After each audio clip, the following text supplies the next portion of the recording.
Hey guys, my name is Zach. Welcome to the Auxiliary Artillery Gun channel. Today we're looking at two Hellcats and two different optics. This is going to be a little bit more of a rambling video. There's not really, don't really have any script, don't really have any major talking points that I want to hit. Before we talk about these, obviously we're going to make sure both of the guns are safe and clear. But today we're going to look at the Holosun 407K X2 and the Swampfox Sentinel. I've been running these optics, the Holosun for a few months, and the Sentinel, I think just for a little bit over a month. And I've really enjoyed both of them. I do eventually want to get them both to have the same optic, and I guess that's part of why I want to do this little rambling video. Additionally, the YouTube shorts that I've done with the optics have done pretty well, so and I've gotten a lot of questions about them. So looking at the Holosun, we do have the plus minus buttons for the brightness here. They do feature a option where if you hold the plus button for 3 seconds, the dot will blink, and that will sort of deactivate the buttons and sort of lock them down.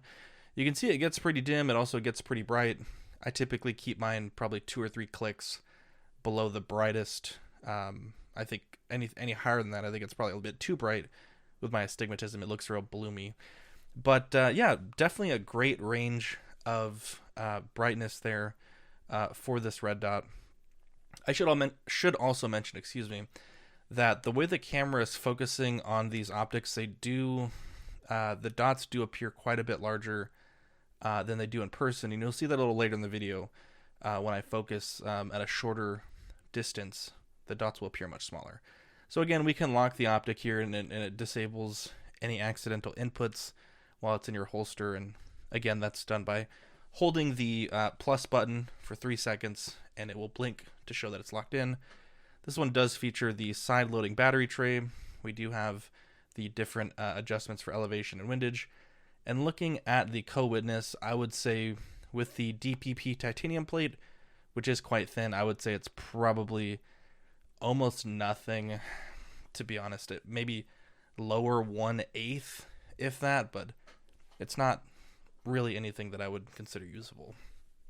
Taking a look at the stock hex Wasp optic, this is the one I had on this firearm previously, which I've removed for the Holosun 407K X2. You can see this one is a much smaller form factor. It is quite a bit shorter. It's quite a bit thinner, and because it sits directly onto the firearm, it does mount quite a bit lower. Now, the brightness on this Hex Wasp is pretty decent here. I'm in the shade, but you can see the brightness is nowhere near the top-end brightness of the 407K X2, which is something that you're going to see when I bring up the Sentinel as well. But these are both okay optics. The big thing with me with the Wasp that I had changed it out was basically it's an always on optic, unlike both of the other two optics, and I was just worried that the battery wouldn't work when I needed it most. Never really had any issues with it. This is the same battery that I've had for months installed on this, still working fine, but in the back of my mind I felt like it was just a waste of battery for it to be on, you know, for hours on end when the gun was in my nightstand. So again, this one is side loading. The Hex Wasp is a bottom load, which, you know, obviously not necessarily the best. And it does have the always on / active adjust, where based on the ambient light, the dot will raise or lower its brightness independently. Both of these optics, I do have the manual adjustment versions. I believe the Sentinel does have a auto adjust. I think the Holosuns are all manual adjust. But here's a look at the Holosun. This is a standard Hellcat. Again, we checked it earlier in the video and it was safe. And you can see here the dot is perhaps a little bit smaller. And even at the highest end of the brightness, I would say that it is still just a little less bright than the Holosun. And to be honest, in pretty much every light, for my eyes at least, with my vision and my astigmatism, I like the green much better, with the exception of full sun. I think the Holosun being just a little brighter in full sun is really the difference maker, just in that one particular case. This one does feature the MOA adjustments. These are, I believe, free spinning. I don't think they click like the Holosun. We also do not have a co-witness channel, and unlike the Hex Wasp and unlike the Holosun, but this one also does not have that locking feature that the Holosun has. So looking at it side by side with the Wasp, you can see the Wasp is still lower profile than this one. Even though they both sit flush to the firearm, the Wasp is just a little shorter, and it does allow for that more natural co-witness.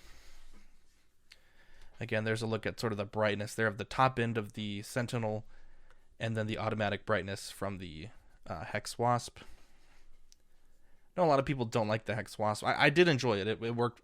Never lost zero in the time that I carried it, but once I got my hands on this one, I kind of wanted to run it just to give it a good bit of a review for you guys. So here's a look at both optics side by side. You can see the profile. The Holosun's a bit boxier, the Sentinel a bit angular.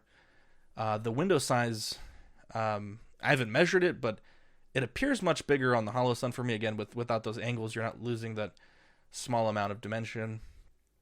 And as mentioned, the Holosun, the high end for the brightness, is much, much brighter than the Sentinel. And again, I don't know that I would ever carry it this bright, but it's nice to have that option. You can see here just how much brighter this is. And again, the camera doesn't do a great job of showing how bright this is, but it is, I would say, almost uncomfortably bright, at least for my eyes. But yeah, these are both really solid optics. I think the Holosun, I want to see you can get them for about $250 and under. I got mine for $180 new with some different sales that Academy was running. And the Swampfox Sentinel was, I want to say it was $200. But here's a look at both optics. You can see the 3 MOA dot of the Sentinel is much, much smaller than that Holosun dot.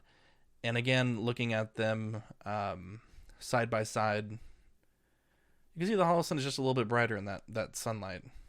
But yeah, these are both fine optics. I think either one you choose, I think you'll be really happy.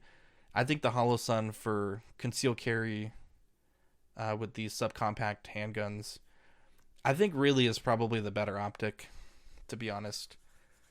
But I really do like the angle of the cut. It is a little bit lower as well for the Swampfox. And that green, like I said, in 95% of use case scenarios, I feel like I can find that green dot just a little quicker.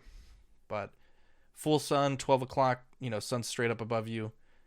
The Holosun is just a little bit easier to find in that one scenario. So these are both great. I'm really struggling to pick a favorite here, but I would say maybe the Holosun just for that side load and the tactile adjustments on the MOA. But yeah, hopefully you guys enjoyed this video. It was a bit of a rambling video, but I had a bunch of people ask to make something like this. And yeah, hopefully enjoy it. And thanks for watching, guys.